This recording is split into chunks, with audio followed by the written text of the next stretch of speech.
Hello and welcome to the Manufacturing Shakeup. I am your host, Jenny Drescher, and we are very excited today to welcome Jess Westerfield of Lesser Evil today. Jess, welcome to the podcast. Welcome to the Manufacturing Shakeup. Thanks, Jenny. I'm really excited to be here. I couldn't help but make the noise. I mean, you can't name a brand that well, Lesser Evil, without, I love the drama of it. And we like to have a lot of fun around here, so it's perfect. Perfect. Well, so we just popcorn. How could you not have fun? Yeah, right. Exactly. Hi, Jess. I'm Ellen Feldman-Ornato. I'm another one of the podcast hosts, obviously. It's great to meet you today. Yeah, I'm going to invite you to start by telling us a little bit about Lesser Foods and what you do there, and a little bit about your career path. Like, how did you wind up where you are now? For sure. So I'll just start briefly by saying that Lesser Evil is a snack food manufacturing company, and we make better for you snacks. So organic ingredients, clean oils, all of that amazing things. And we're located in Danbury, Connecticut, which happens to be my hometown. So how did I get here? Food is really the thread line in my career. I think I was brought here on this planet to help feed people. And when I was in college, I started working at this bakery called Washers Bakery. It's actually a wholesale and retail bakery in New York City. And I held many jobs there. The one right before Lesser Evil was chief of staff. So I got to manage sales projects, operations, logistics, and also head up HR when I was there. So I actually like to say my dad manifested me making the move over to Lesser Evil. For years, he was like, you need to work at this popcorn company. You need to work at this popcorn company back in our hometown. And so I reached out to their HR person at Lesser Evil at the time and made a connection. Didn't really know where my chief of staff, jack of all trades resume would fit in. And a few months later, she actually reached out to me and was like, I'm posting my job. I'd love for you to apply. I think you'd make a great fit. So so there. you came out of food. You came out of the bakery. Yeah. So being a baker myself, I cannot help but notice that really what you did was like you put the yeast into the warm water and it sat there and it bubbled for a while and it got bigger and bigger until it turned into bread for you. Exactly. What a wonderful thing for you. I'm so happy that happened. Yeah. I think, it's a good story because that is how, connections and just reaching out and putting yourself out there. Mm-hmm. Sometimes that is the way to make the next step, and sometimes it's a dead end, but it can be really fruitful. Jess, I want to pause just for a second, because what I heard from you is that you reached out and you connected to somebody without any intent in mind, but to start to create the connection with the other person. That's really important for our listeners to think about, particularly when it comes to like, how do I build the next step in my career? And so kudos to you. So then what happened? So everything moved really quickly, and I joined Lesser Evil in September 2020. So, we then were a team of 85 employees, and today we stand at a team of really close to 300. Probably by the end of the summer, we'll be over 300. So a lot of really intense people growth, but also growth in so many ways for our team here at Lesser Evil in the past 3.5 or so years.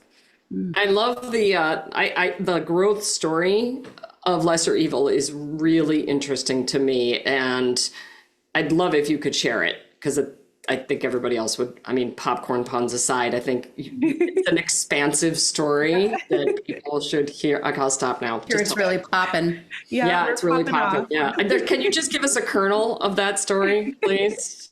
Absolutely. We're actually really lucky during the pandemic because we self-manufacture and have so much control over our supply chain and manufacturing. That was the secret sauce to our growth during COVID.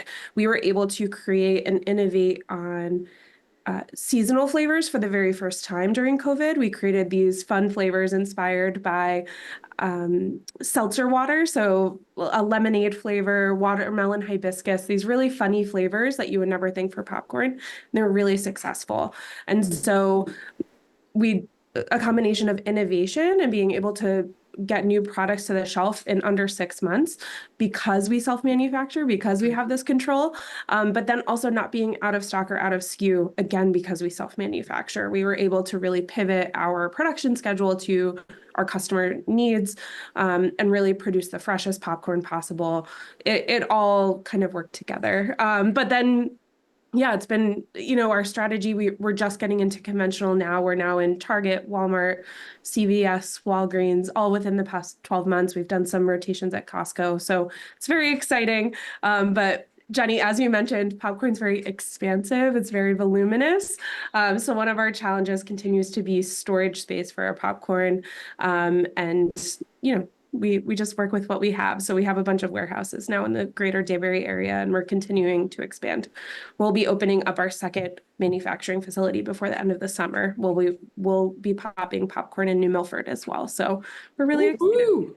Yeah. That's so exciting. I mean, yay. And a manufacturer right here in Connecticut that's growing and growing fast. I mean, yay, Yeah. we love this. We're kind of junkies here at the Shake Up. We're kind of junkies for success stories that are happening in our own little state. So, yeah. Well, So I have a quick question for you. Yeah. You started with 80 people. You're now at 300. It's clear that you have a culture that's about fun and working hard and all of that. How do you maintain that culture when you move to multiple facilities? Have you given that any thought? That's the secret sauce, right? I think our strategy has been, as we open up a new facility, it's a mix of old and new employees. So the people that we're, putting into these leadership positions, maybe the supervisor, the floor leader, machine operator, there's someone who already have lesser evil values. One thing that I think has helped us grow as well. When I started, we were trying to recruit machine operators and shift supervisors from outside and not having any success. People weren't fitting into our culture. They, were coming from maybe more of a regimented manufacturer, and we're a little bit more fun and playful, and it just didn't work. So we started really focusing on upskilling our employees and training them to be machine operators, to be, shift supervisors, quality technicians, all of these wonderful roles within our company. And so we've had so much more success because those people already understand that we're playful, that we really care about our people, that we want to have fun. We're just making popcorn at the end of the day. And so we want to make sure we're doing the best we can, but we don't take ourselves too seriously while we do it. I think that's super, that's super easy to do in any of our work, isn't it? Like, my God, the thing we're doing is the most important thing in the world, right? Because we're so committed to excellence. We're so committed to doing quality work and doing it on time and taking great care of people. So, it feels to me like a culture that is willing to not take itself quite so seriously. I'm gonna tag that one as a shake-up factor, because that seems really like gold to me. Is how can I lighten up, right? And that's true even in serious workplaces where they do save lives for a living. Lightening up is beneficial to everybody. Yeah. Tell us about the composition of your workforce. Like, we hear all the time about Connecticut, only 30% of total manufacturing jobs are women. How does that match up with lesser evil? Yeah, we're actually the inverse. We have about 70% women here at Lesser Evil. And part of that, I think, is, we hire people who want to work. We hire people who are excited to work. I think sometimes maybe it's the bright pink packaging also might attract the, all the ladies. But really, we support our women, and we support them to get to upskill themselves and to really understand that once they walk in the door, they're really just looking for a job. But what we give them at Lesser Evil is an opportunity to learn more. And so we have, we offer people opportunities to learn English. We help teach people how to write professional emails. So all of this,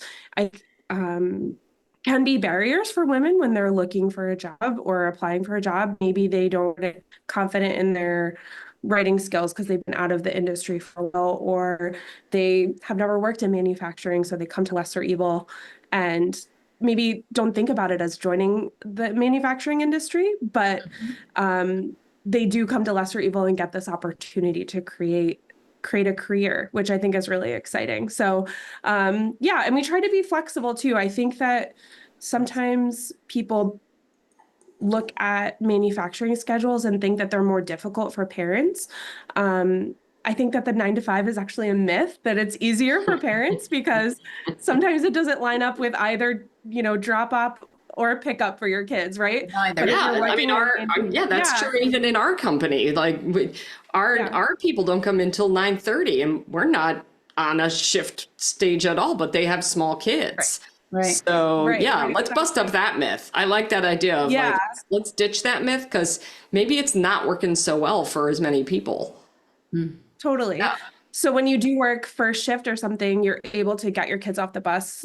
Sure, you might miss the morning, but you do have this opportunity in the afternoon. You can schedule doctor's appointments. There's so much you can do on these alternative shifts. And, so I think it's actually created really great work-life balance for a lot of our employees that do work, first, second, or third shift. I'm going to grab that. I'm going to grab onto what you just said because I think there are not enough companies doing that. Right. But I just heard you say, like, people think that shifts need to look like XYZ, right? So you just uncovered two myths. One, that 9 to 5 is some sort of ideal shift. Like, wrong. We've decided that's not true. Two, Yep. you just uncovered that that shift work somehow has to be rigid. But what you've uncovered the opposite of that, right? Because we have this notion, this myth that it needs to be rigid, and you're saying actually it can be flexed to be entirely different than what we think.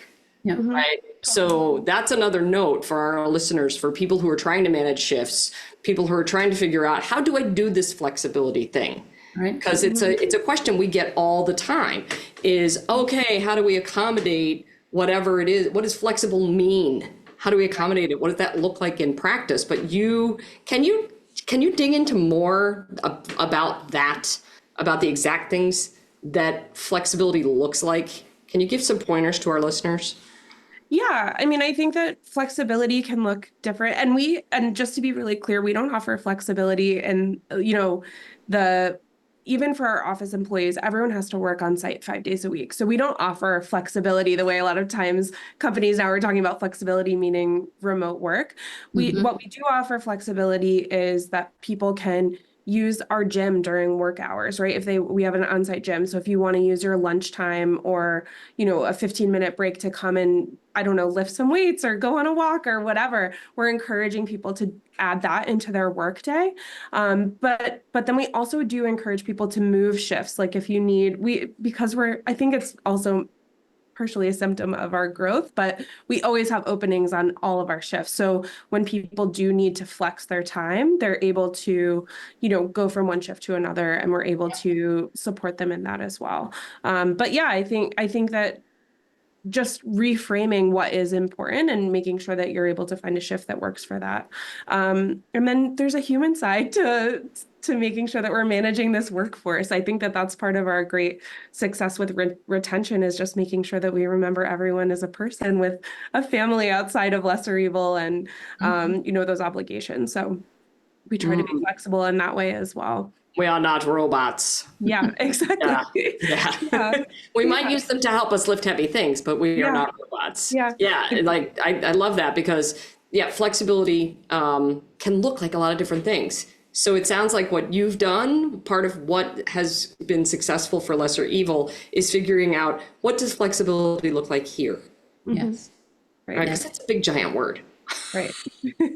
Right. I have a question for you about where you get your guidance from, right? You're clearly in a position in the middle of the company where you're influencing and helping people plan their careers and think about their employment as a career, but who's mentoring you? Great question. I think I would give a lot of credit to our CEO, Charles. He is someone who is super accessible, a little unusual that he has an office, but he actually chooses to sit out in a cubicle right alongside all of our employees in the office. And so that makes him really accessible. If someone has a question, doesn't matter if you're passing through from the warehouse or the factory, he stops at the factory multiple times a day. So he is someone who's on the pulse of what's happening and is very accessible. And so I try to mirror that as much as possible in the work that I do.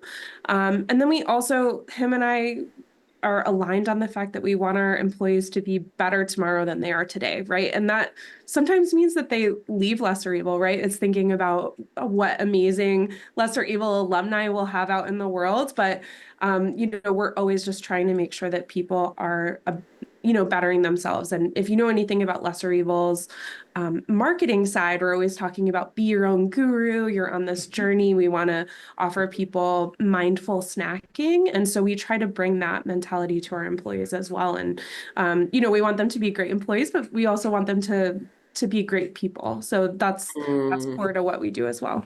I love the integrity of that. I absolutely love the integrity of that. Like if we think of integrity as this not as like a, well, he's got it, she's got it, they have it, they don't have it, but we think about it in terms of, to me, integrity is continually striving to do and behave and act from the place, like behaviorally, observably, that aligns with what I know to do. Right? We're like a piece of fabric and we feel pulled apart when we are not doing what we profess to do.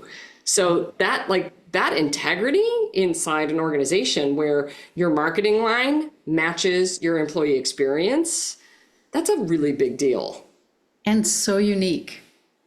We, throughout our careers, have certainly worked in places where the platitudes on the walls didn't match the behaviors in the facility, right? And it leaves the employees in a place of going, well, that's nice, but that's not real. And it sounds like you don't have a gap between your aspirations and how people are actually experiencing what you do. Yeah, I mean, we do our best, and to have also bringing it back to fun. It's not perfect. Right. Yeah. I don't want to, speak for all 300 of our employees, but I try to bring, and maybe it is because at my last job I was in charge of so many different things. I think of the marketing term surprise and delight a lot when I think about our team. And so started my first year for Employee Appreciation Day. We did like a pop-up activity.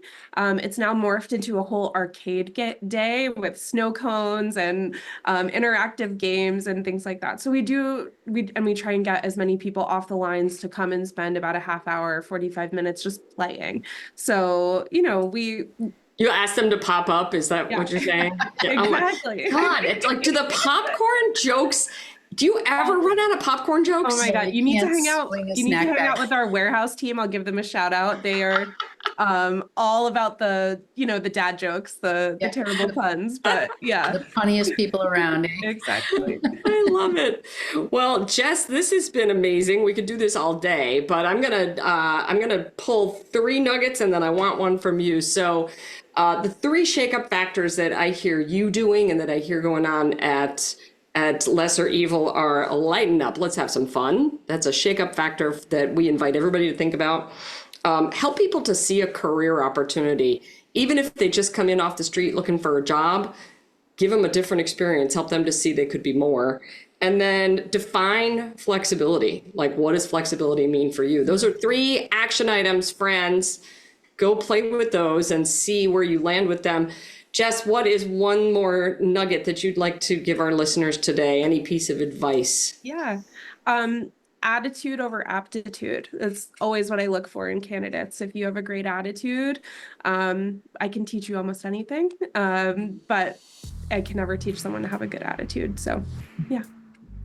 Well, Jess, it's been an absolute pleasure hanging out with you for this time together. Thanks for visiting the Manufacturing Shakeup, and we look forward to seeing you on the roads.